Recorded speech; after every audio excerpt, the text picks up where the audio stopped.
Good morning, friends and family. How y'all doing this morning? Hope everybody is well. It's a beautiful day in North Carolina, and I have got to do some cooking. I'm going to be making my dad, or my father-in-law, chicken and dumplings. And for dinner for us, I'm going to be doing a pot roast. And I would love it if y'all would hang out with me.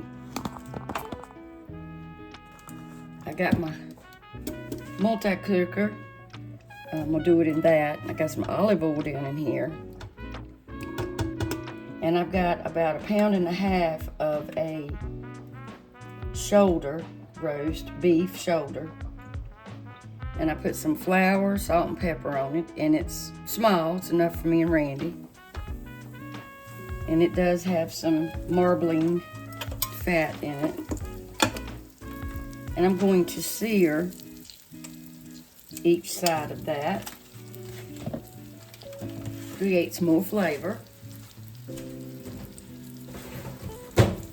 And then when I sear that, I'm going to be adding my mirepoix, which is my carrots, celery, and onions.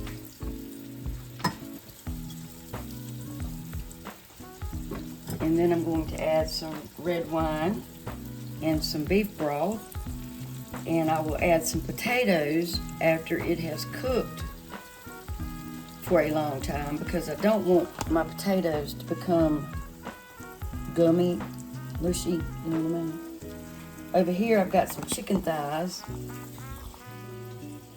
for my dumplings that I'm making Dad. And I know that I have videoed it, but there are some new subscribers on my channel, and I'm hoping that they'll get to see it. And if you haven't subscribed, I'd love it if you would. I really would. So I got this thing on $3.90. I just turned it up. I just want to get a little crust on it.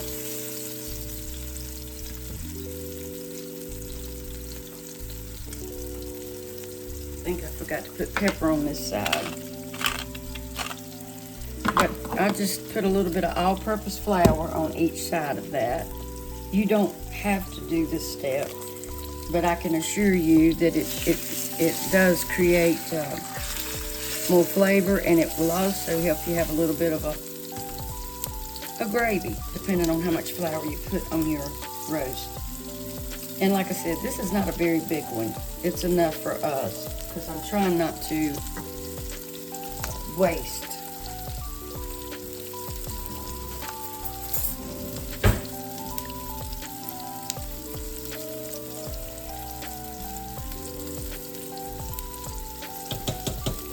Alrighty.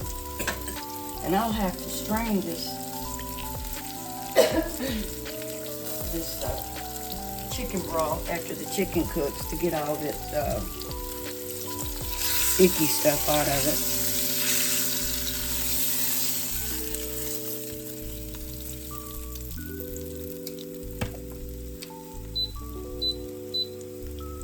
it. And this thing goes up to 400 degrees.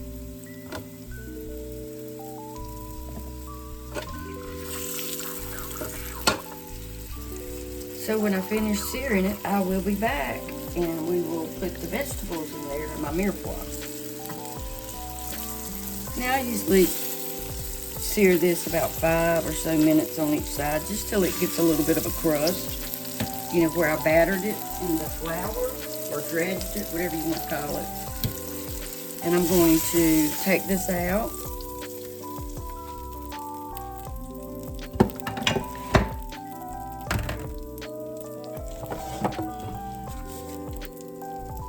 A little more olive oil in there.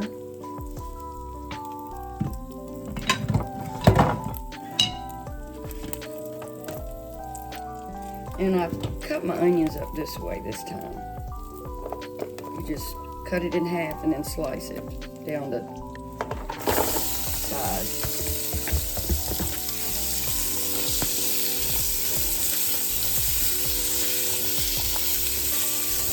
And I usually peel my carrots, but I did wash them. I decided not to peel them this time because they didn't look that bad.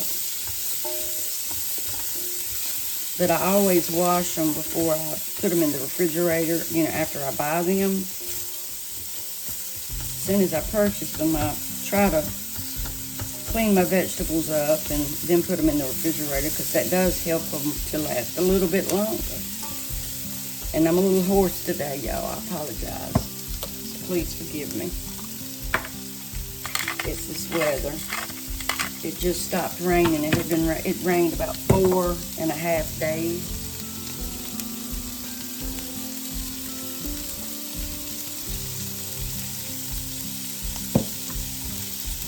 And let's see. I need to clean out my spice, my Lazy Susan. Lazy Rhonda needs to clean.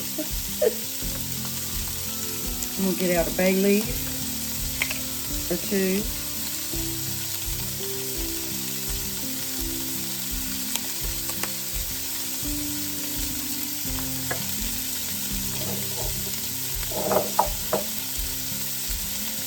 And I like a little bit of, what is it? No, it's not that.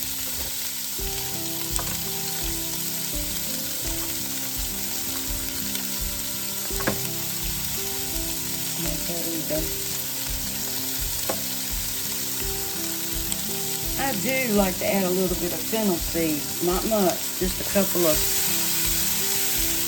pinches, or maybe 1 pinch, because it's very strong.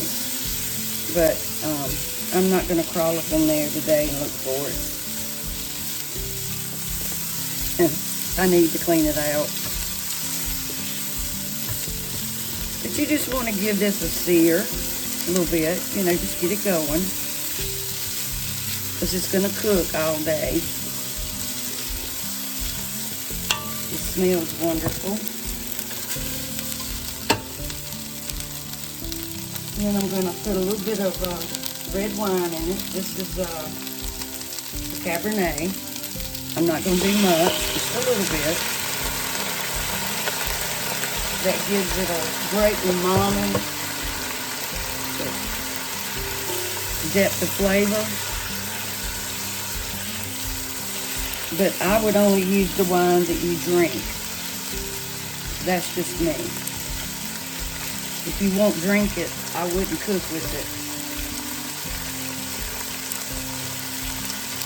And let that cook for just a minute.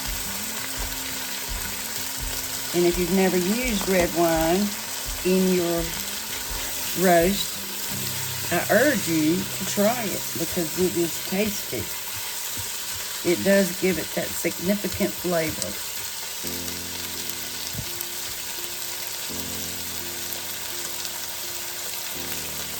Throw my 2 bay leaves in there.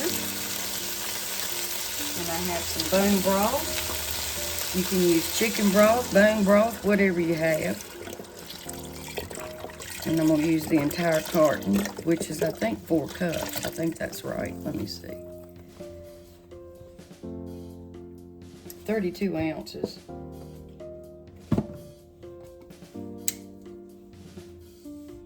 And then you want to take your roast and just sit it right on top of that.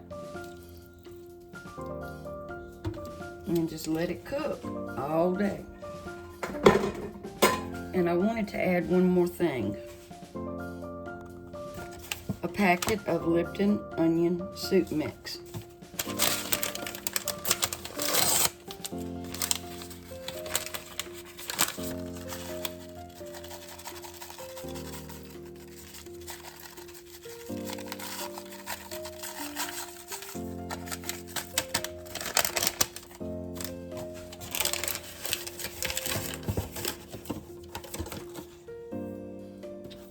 And I just leave it on top of the roast for a while.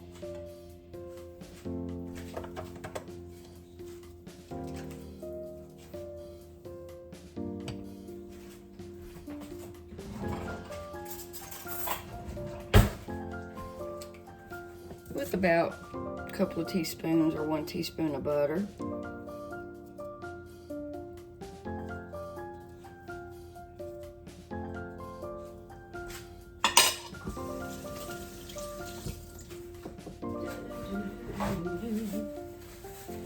And that is about it.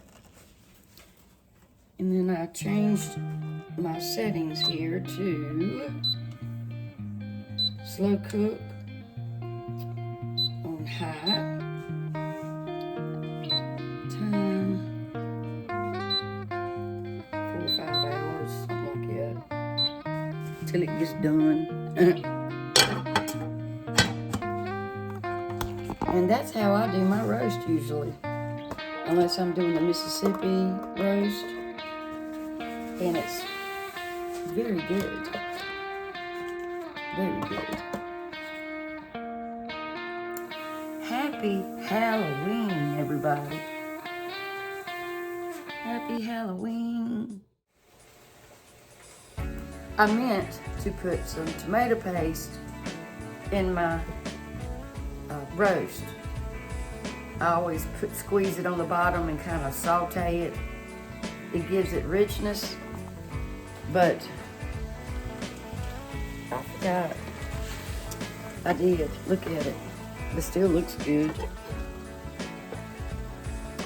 And I will not, like I said before, I will not put any potatoes in there until it gets pretty well done. Alrighty, in this, I transferred the water, I strained it and transferred it over to this bigger pot because I'm gonna need a bigger pot when I add the dumplings, and I will add some more water. But I added 2 tablespoons of Better Than Bouillon paste. You can get the beef, roasted chicken. They got tons of it and it's wonderful. If you've never tried it, you gotta try it. Okay, now I've got some celery and onions that I'm sauteing. This is the aromatics for my dumplings.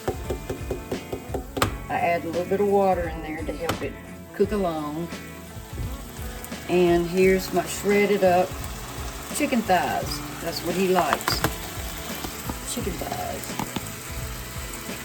He always says, Rhonda, don't put a lot of chicken in it, put more dumplings in it.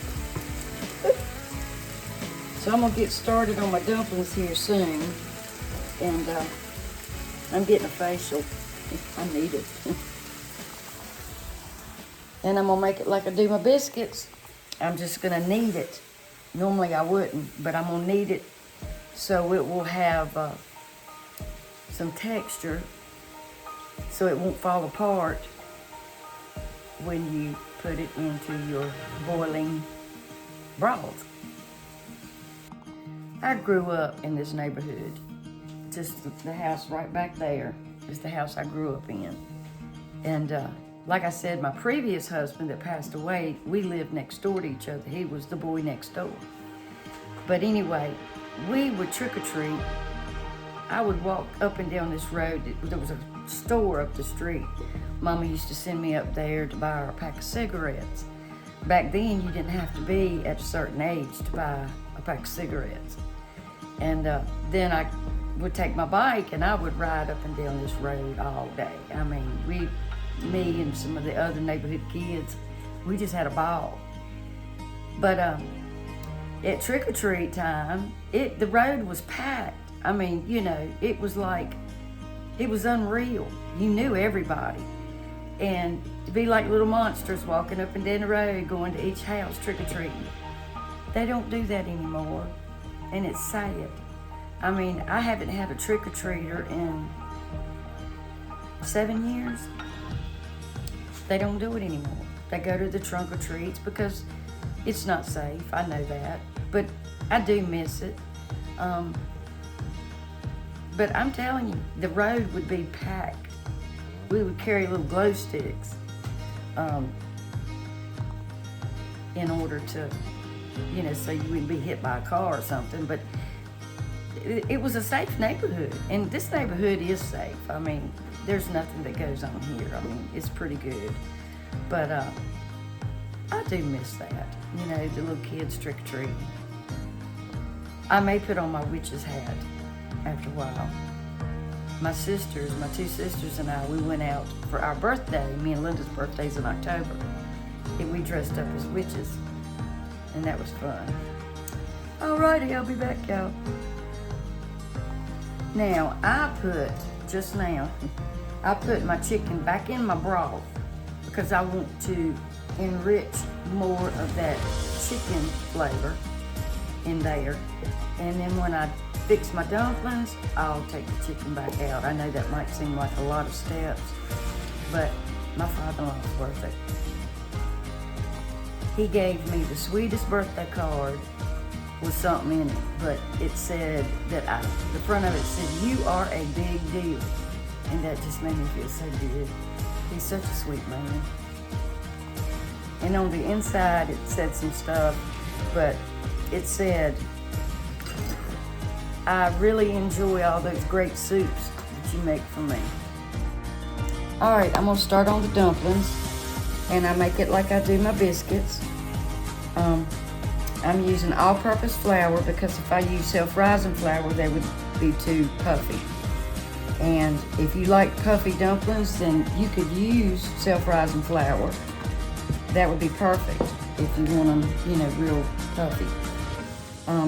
I've got about 4.5 cups of all-purpose flour and a 1/2 cup plus 1 tablespoon of Crisco shortening. I put about a 1/2 tablespoon of salt, and I just put a couple of teaspoons of pepper. And I'm gonna take my pastry cutter and I'm just going to incorporate this shortening, and I'll be right back. Now, when you're making dumplings, you don't have to worry about kneading too much. I wouldn't knead it to death, but you don't have to be so light with it. Because I knead my dough, like I said earlier, because you want it to be kind of stretchy, so it won't fall apart when you're cooking it in your broth. You want it to have a little bit of a texture to it, if that's the right word. Now, I don't want to use this buttermilk. I want to use the full fat buttermilk.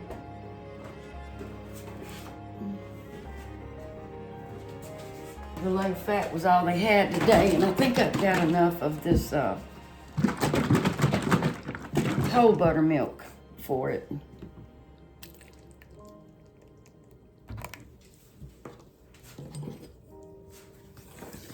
Now, like I said, the reason I'm making so much is because he likes a lot of dumpling, and he's got to eat on this all week, and he loves it. You don't have to put the black pepper in it. You can add any other kind of seasoning you want in your dumpling dough. I just didn't want to overdo it with, because he, you know, he watches his salt. I did add some salt, but sometimes I add a little bit of that powdered bouillon.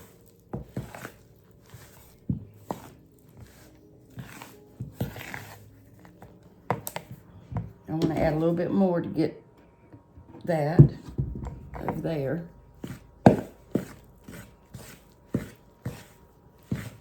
It's a beautiful day today, y'all. Sun is shining, it's windy, but it's beautiful outside. I wished I could get out there and wash my car, but I got too much to do, y'all. Still working in that daggone basement, too.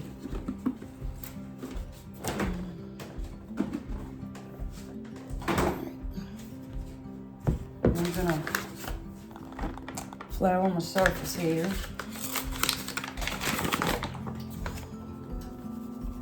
And if you don't want to make your biscuits I've said this before, buy you some frozen biscuits like the Millie V's, something like that.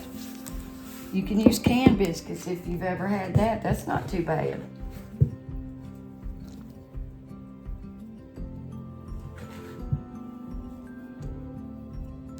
And I know y'all think this is a lot of dumpling, but it's got to be today.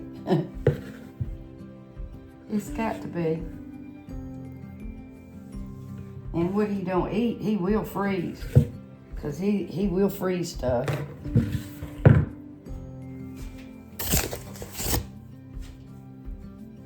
Okay, now we're going to knead it. Get it all together. And like if I was making regular biscuits, you know I wouldn't be doing this. I'd be doing the pat them out and then fold them. But you don't have to knead it but just a few minutes. You just want to make sure they're not going to fall apart in your broth.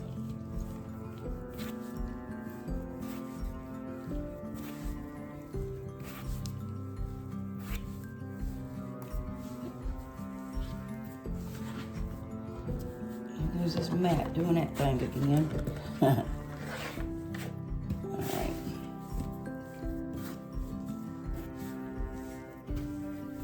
Slipping and sliding. I wet it underneath so it will stay in place, but sometimes it won't.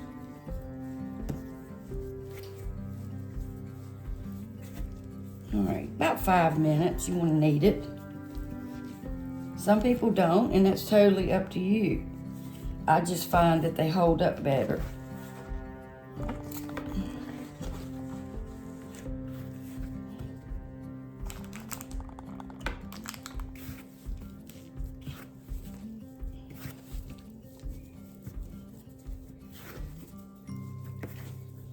And it's almost ready.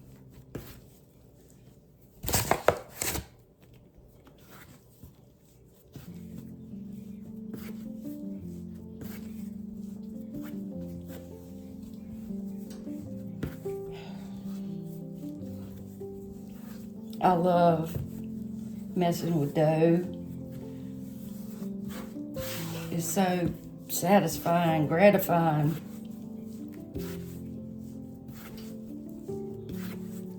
Okay, I think that's good. Because see, it's kind of bouncing back, see? So you know you formed some gluten, strands are forming. And if you don't want to use buttermilk, you can definitely use broth. You can use, we call it sweet milk, but regular milk, we always called it sweet milk growing up. Water, broth, buttermilk, regular milk. I probably wouldn't use half and half, but I don't know. I've never done that. I've used water, but I think the buttermilk is better. That's just me. Look at this thing. Okay, that's good enough, see? It's good. I'll form some gluten and it'll hold up. Okay. Now, if you leave enough flour, not too much, on your dumplings, your dough, it will thicken up your... Somebody asked me one day how you could get them thick. And I said, just leave some extra flour on your dumplings when you put them in the pot. And that helps thicken them up. But you want to be careful because it can get too thick. And I've had that to happen, and I just add some more broth to it.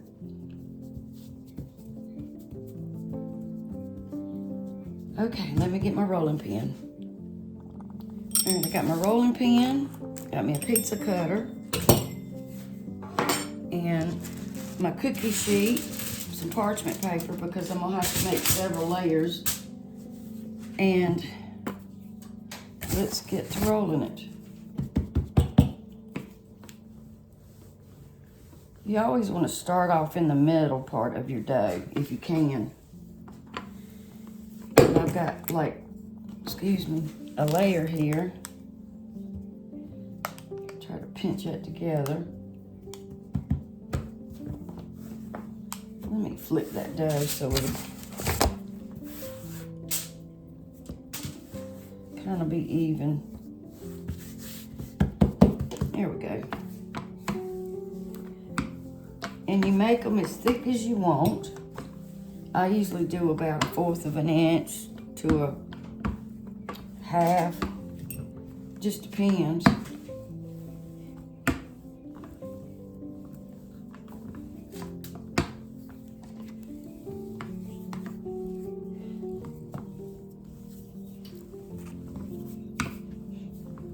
And if it's hard to roll out, y'all, just let your dough rest for a few minutes and it'll start working better. Just let it rest.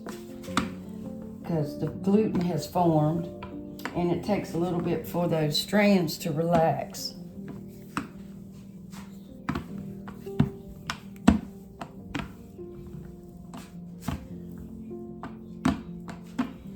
And this is a messy project.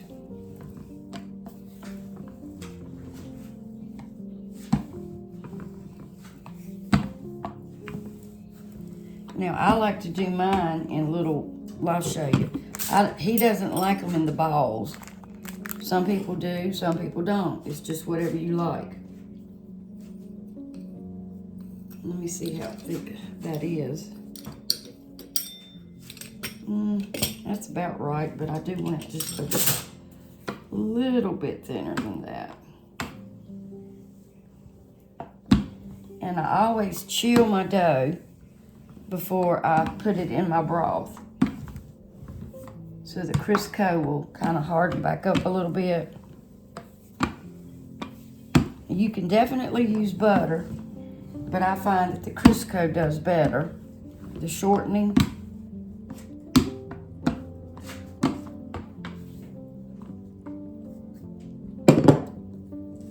And we'll set that aside for just a minute.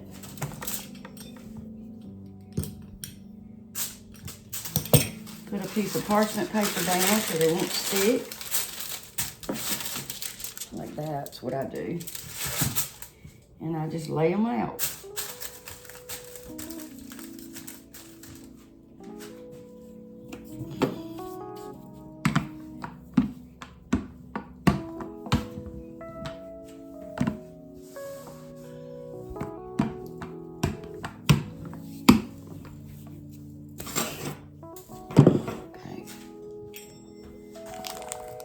I hope y'all can see okay.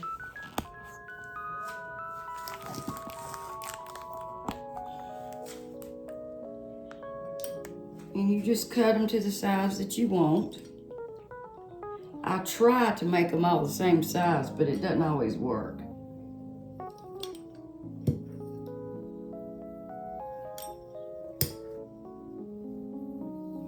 Now this is a great recipe for a big gathering, you know, or if you're going to take if you've got a homecoming at church or a family reunion, this is a great recipe to take to that. Okay.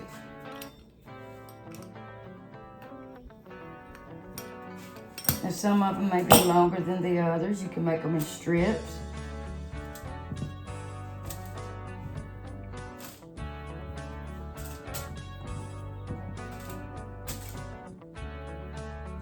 Mine will probably be different sizes.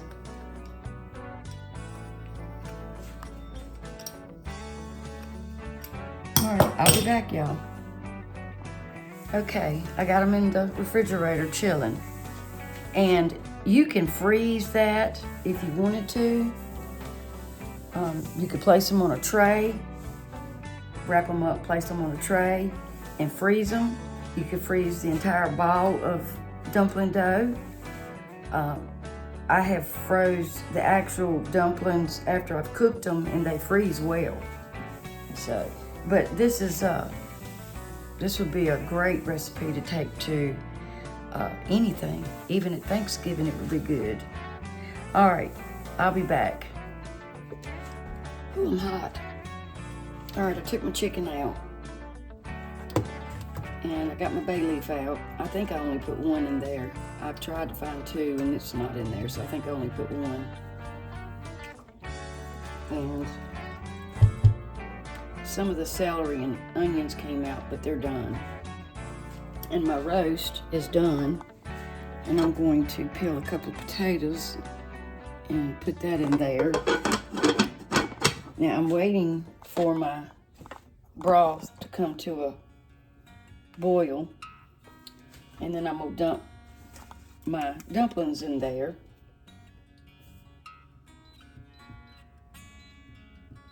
And I'll be back. Well, it's finally coming to a boil. And once it comes to a boil, I'm gonna turn it down a little bit. Now, when you get right many dumplings in there, you can take your spoon and move them, but do not stir them, hard. Just kind of do it like that. You don't want to stir them because you'll tear your dumplings up, even though they're pretty tough.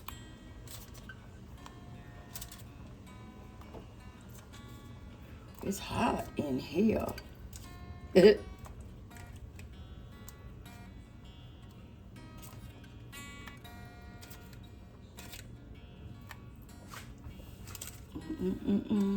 I love these things. I wish Randy liked them. As much as he loves bread, he does not like dumplings. And they're delicious. Everybody loves my dumplings.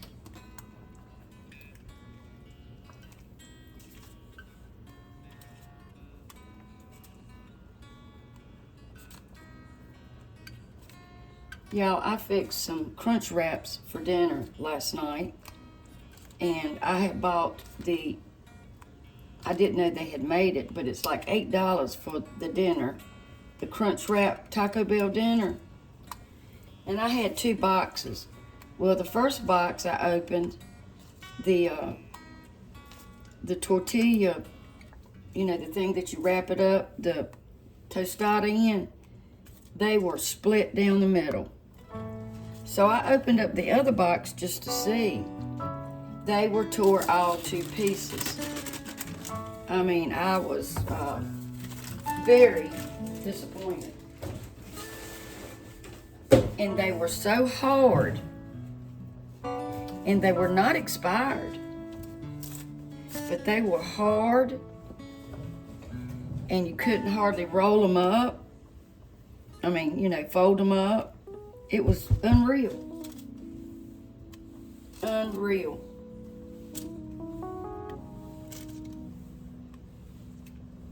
I couldn't believe it. So I made them, and if it hadn't have been for the flour tortillas being torn all to pieces, they would have been beautiful.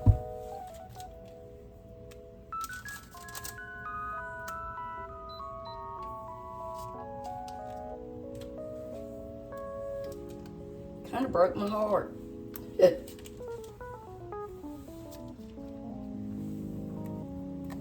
So I will not be buying any more of that. I will buy the stuff separately. Buy the burrito wraps or whatever. I just couldn't believe it.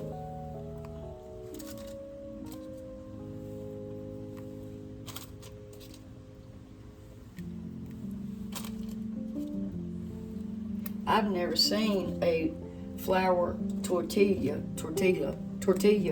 that hard.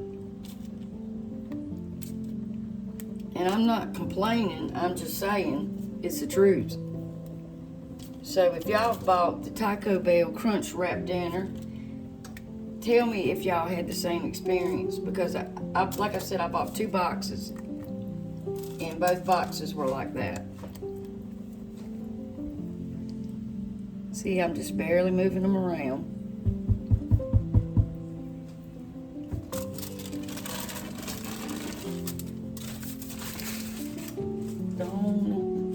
And these are long. I like to put a couple of different sizes in it. Give you a little bit of variety. And you know, you can put cream in this after you finish, once you get your dumplings cooked. I don't really care for cream in mine. And Pop, he don't like cream in his. He likes them just like this. And he said Randy's mama would make them and she would use canned biscuits, and he didn't like them with canned biscuits. I think I've told y'all that he said my biscuits tasted exactly like the ones his mother made. And that just made me feel so good. That was so sweet. But he said that's the closest to my mama's biscuits that anybody's ever made. All right, I got one more layer. Let me go over here and get them.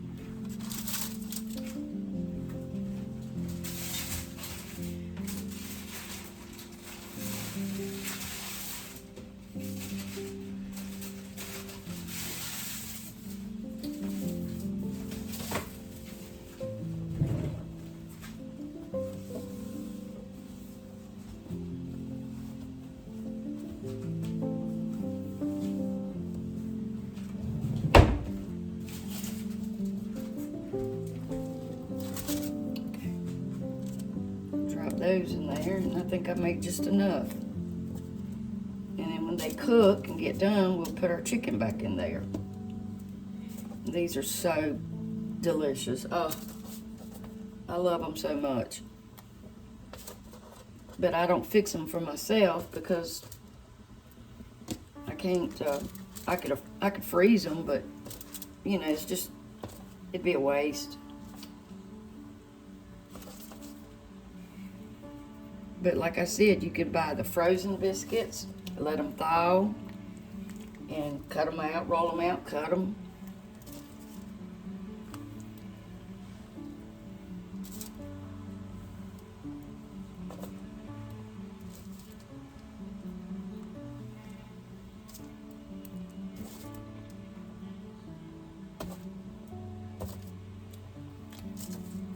Just about done here.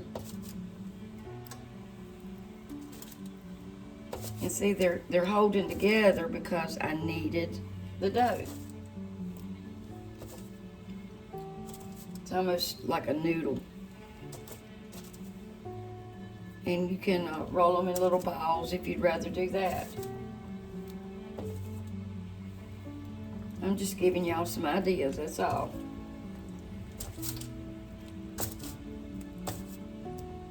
Dumplings, chicken and dumplings. So look at there. Now, if I would have used self-rising flour, they would get real puffy. But I think this is the perfect size. Probably could have put some more in there, but I don't have any more. I don't have any more. Let me see.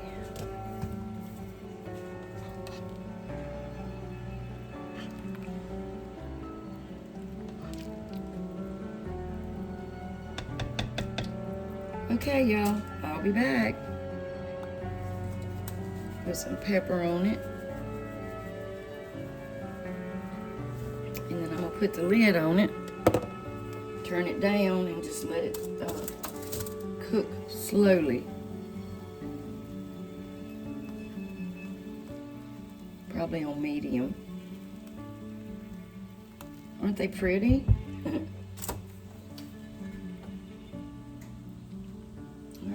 Let's turn it down.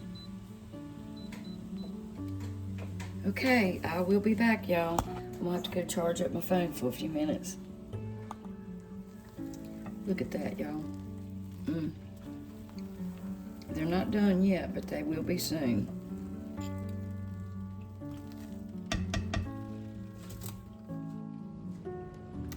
Alrighty, y'all. My pot roast is done. And there it is. I could have made the juice a little bit thicker, but he likes it like this. I like it a little thicker, but you know how it goes. And oh, I was going to show you how tender it was.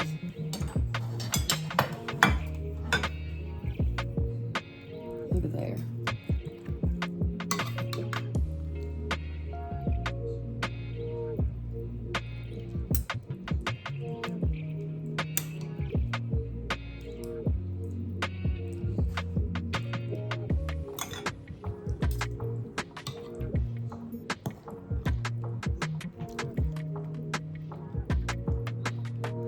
And it's been cooking all day.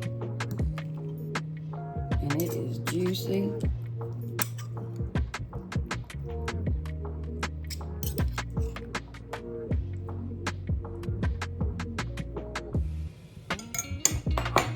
Give them some vegetables.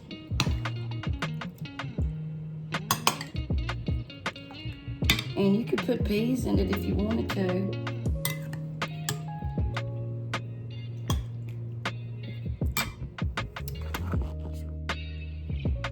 Very tender and juicy. Okay, y'all, here's the dumplings. I can get y'all over here.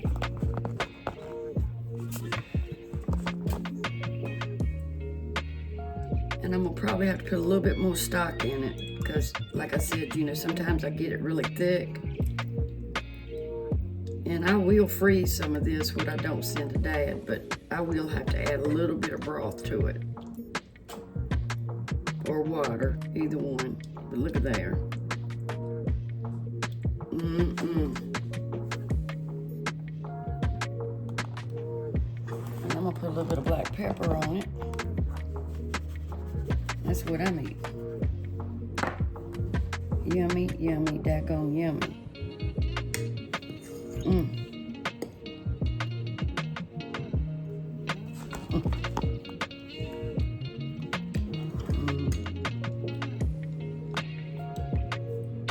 Oh man, comforting.